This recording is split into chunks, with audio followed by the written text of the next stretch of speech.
Hey everyone, in today's video we're going to talk about two photo editors that use artificial intelligence.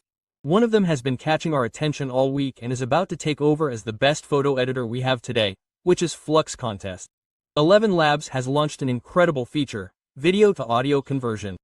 We'll cover all of this in today's video, but first, comment below which photo editor you use and if it uses artificial intelligence. Let's hear it, I want to know. Today I brought an editing professional, right? He's focused on artificial intelligence and audio-visual. He'll give his opinion, he'll do the analysis, and I'll give mine. We'll discuss this together, okay? Remember, at the end of the video, I'll leave his channel name here so you can subscribe, okay? It's totally worth it. Let's go. 3, 2, 1, go. And we're back. Today I have two new AI image editors you can try for free, and one of them is the most impressive I've ever seen. Also, a few quick updates to Qwen, and Elevenlabs has a new video to audio feature. It's definitely pretty interesting. Let's try it out. Alright, vacation's over. Let's get back to work. To start, yes, we have two new AI image generators. One is from Alibaba's Who, and the other is a mysterious banana. That'll make sense in a minute. Up to this point, I'd have to argue that the best in class here would be the Black Forest Labs Kontext. While many advocate for the GPT image model, which you know is good, I just can't get over the anti-aliasing and that inherent yellowish tone. So it's always great when more options come into play. First up, we have Alibaba's Qwen Edit. And this is an open source model, which means you can run it locally or, of course, on several other platforms, all of which are implementing it now. Now, the easiest way to try this one is to go to Qwen. The link will be below. You don't even need to log in, that's fine. So, basically, when it says you can run it locally, that it's open source, it means you can download and install it on your computer and make these edits directly for free and unlimited. Or you can use any website that has it, which I'll leave the links here in the description. 2. Try this one, go to Qwen. The link will be below. You don't even need to log in. All you need to do is click the image edit button, upload an image, and then request an edit for it. So, let's test it using this image generated in Qwen, Korea's image generator, and using the prompt. Turn the gun into a banana, since we'll see bananas later. And our feedback is very good. That's what we asked for sure. The banana looks a little like it won't be in the organic section. My interesting guide here is that it really looks like it's holding it, right? Because one of the things that's difficult for both images, which we're now overcoming, and videos is the issue of weight, right?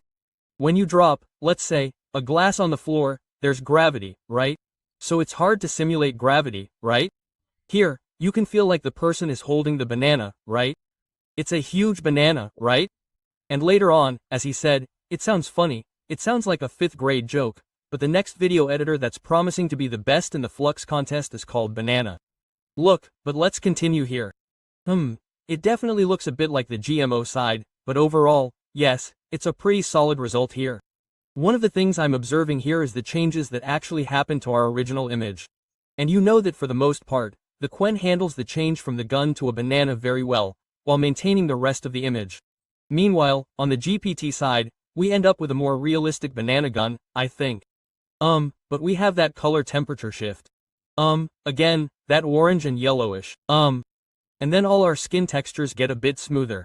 Also, it won't be generated in one. Well, this is image 21, but we're still stuck at 32. Come on, San, pull yourself together. The main point of the image model is that it's very good at low-level semantic visual editing. So, for example, it's kind of gross, but you know how to remove this hair from this image, basically with the prompt, remove the hair from the plate, never go back to that restaurant again. But, yeah, removing a hair from a photo is essential, right? Ideally, there would be no hair, right? Comment below if you've been to a restaurant and seen a hair there. Sometimes, well, someone's cooking there, sometimes they're even clean, but then they're not wearing a cap, and the hair falls out. Comment below if you've never had this experience. It's also capable of high-level semantic editing, which would be things like rotating characters and objects around consistent characters and style transfers. And given the advancements that are happening now, it's the issue of consistency, right?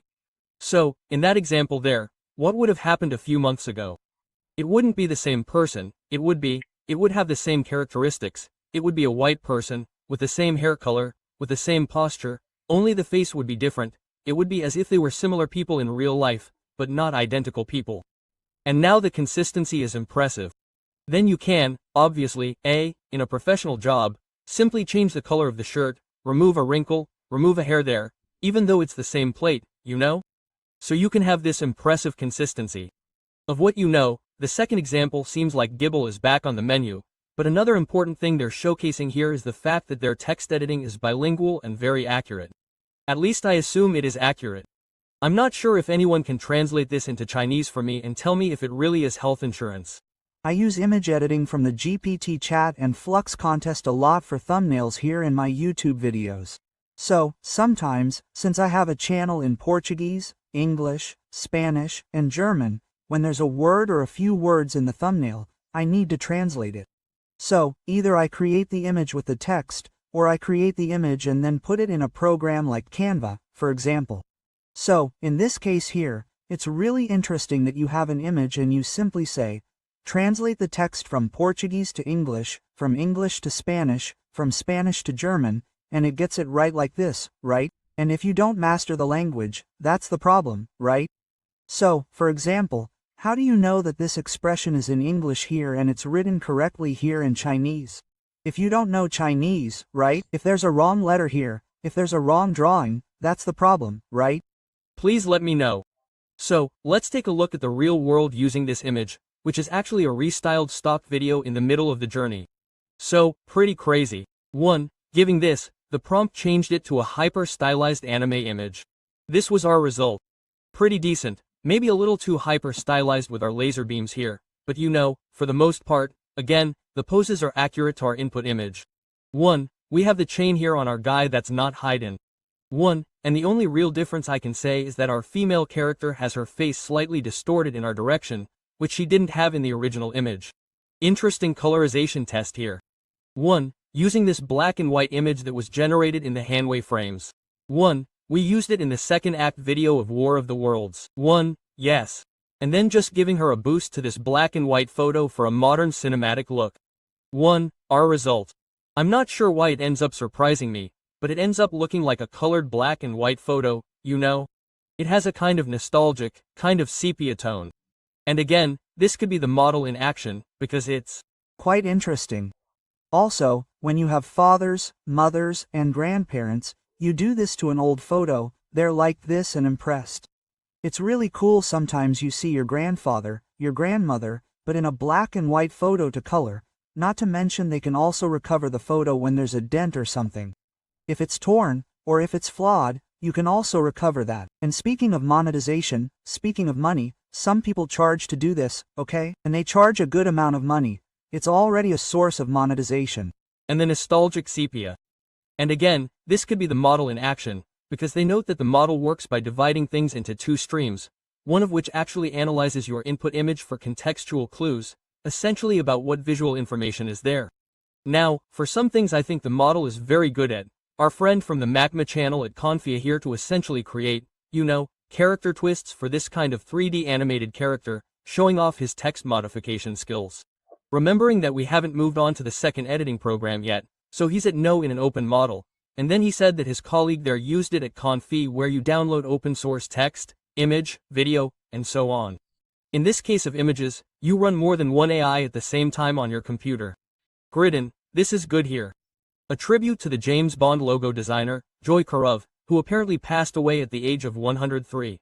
So, definitely, you know, pour some of your shaken martini tonight for our guy Joe and fake displays combining image and text with this kind of fashion magazine cover. So, the text is generated in Qwen and then a model is edited. And what's really interesting here is the fact that we have a kind of stacked text. This is something quite difficult for these models to do in general. No, even for those who know how to edit photos, this is extremely difficult for you to do. So, if it's difficult for a human, for an AI now it might start to be easy, but in the beginning, you know, until now I've never seen an AI that could do this, right? Now we have one. Where we have a kind of stacked text. This is something quite difficult for these models to do. Overall, the image editing of Who seems to be, you know, a very promising model here, especially on the text side. Although I have to point out that I took this image generated in the middle of Batman's journey down a dark alley, well, Batman walking down a dark alley. And then, actually, I ended up using replicate for this with the prompt. Our end result was this, which clearly indicates that who knows who Batman is. But it also has that kind of painted look that we sometimes get, especially with the GBT model. But if that's what he's good at, then do like Sharadar does here with this image of Union Square in New York and then replace it with a Lego version. And I want to, there are people who do things that, well, it's not what you're supposed to do, right, let's say, but you can take a stock photo and simply remove the watermark, right? In this case, he removed his name, right, because it was kind of like an @ sign here, right? If you look here, look, just before, he had the @ sign. I don't know if I'll be able to get it here, look. And then you put remove the subscribed or remove. Then you write here exactly the what's up, right? Exactly. Oh, I want you to take the @ off. It's really impressive. It's really impressive, considering he even kept the text on the street signs. So yeah, that's pretty good. Again, you can try Kenadric completely free. It looks like you can get about 5 runs without even bothering to log into Kenhat. You can, of course, download and run it locally, or it will also be available on Hugging Face, Replicate, and probably 1,000 other places by the time I finish this video today. Moving on, a few days ago, a mysterious new image editor appeared on the leaderboards called Nano Banana. Now, there's a lot of speculation that this is actually Google behind Nano Banana, but that hasn't been confirmed yet. Now, while we wait to find out who's peeling this banana, yes, I have a place where you can try it for free. We'll talk about that in a minute. I want to point out that this is probably the best image reference editing template I've ever seen. As a friend of the channel, Lean Alice actually uses it with 4 separate references: a location, a car, a character, and an outfit, and gets this as a result. I mean, that's pretty impressive. So, if you want to try out Nano Banana, I think the only way currently is on the LM Arena battle page. Well, I'll leave that link below, but what he did there, where you take 4 images and compose a single image, is impressive, because you can put it in the prompt as well.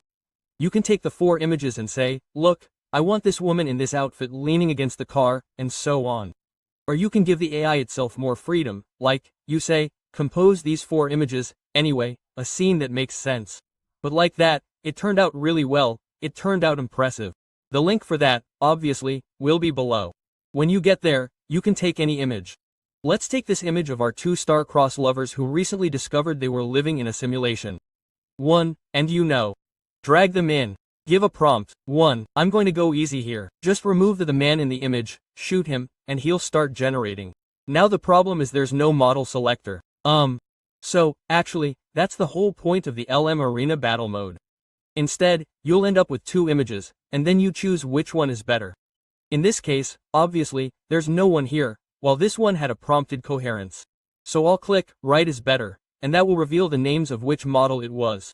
And sure enough, that was it.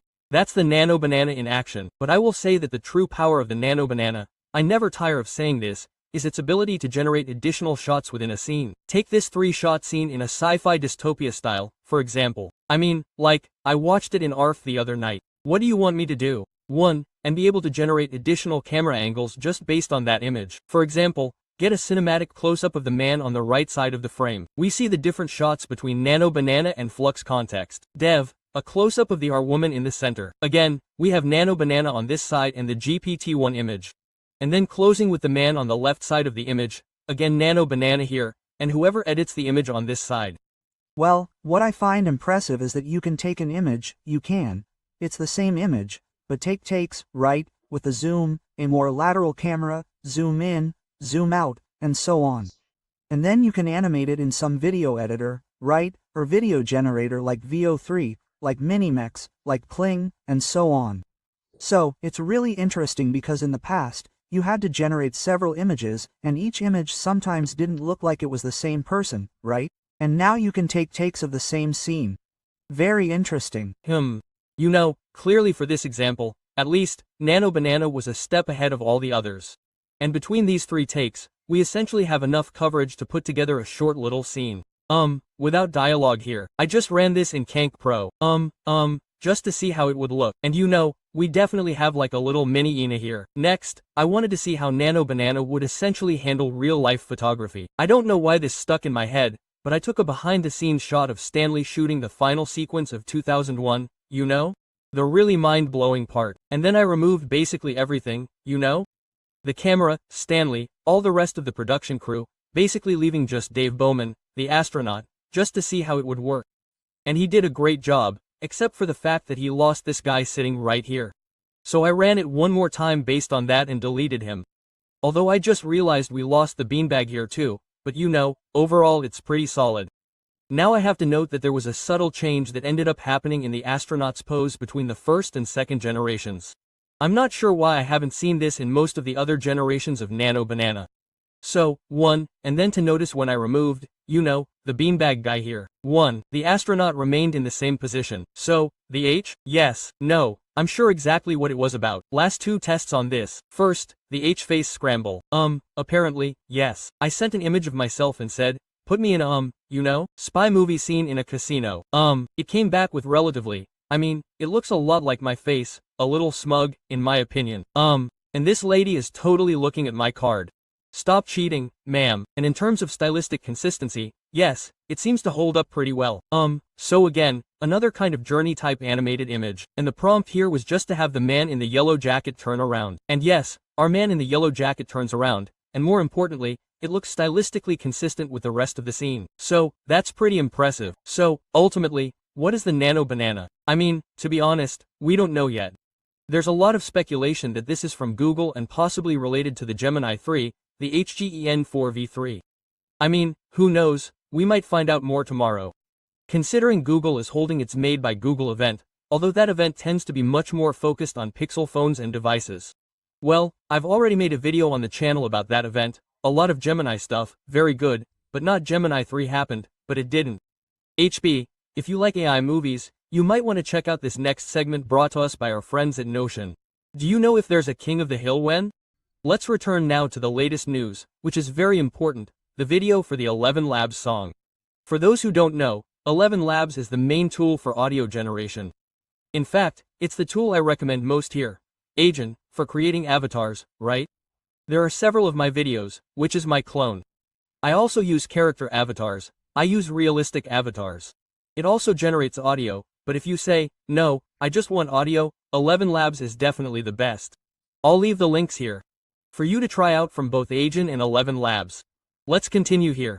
Elevenlabs has released a new feature called Video to Music. Yeah, it's actually pretty interesting. So all we need to do is click the Video to Music button here. This is an alpha. Upload a video. Then we take that video we used before and put it in there. It works pretty quickly, in all honesty. Yeah, there it is. So it already has a video description of what it saw in the video. And it's working on generating the music now. So we'll hear that as soon as it's finished. Yeah, there you go. I mean, pretty quickly.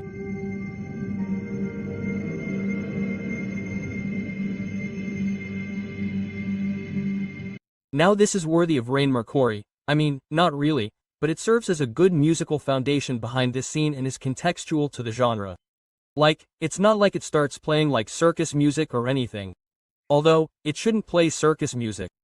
I'll definitely play with this one a little more as time allows. I'm really curious to see how it handles, you know, with super cute action scenes in particular. But in the meantime, congratulations to Elevenlabs for this launch. Well, I use Suno a lot.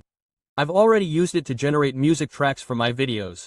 I have channels for creating movie trailers, for example, The Cinema. We're reaching 30,000 subscribers. Thank you very much. Check it out later. But basically, it's very difficult to capture the atmosphere of a video and add music that makes sense.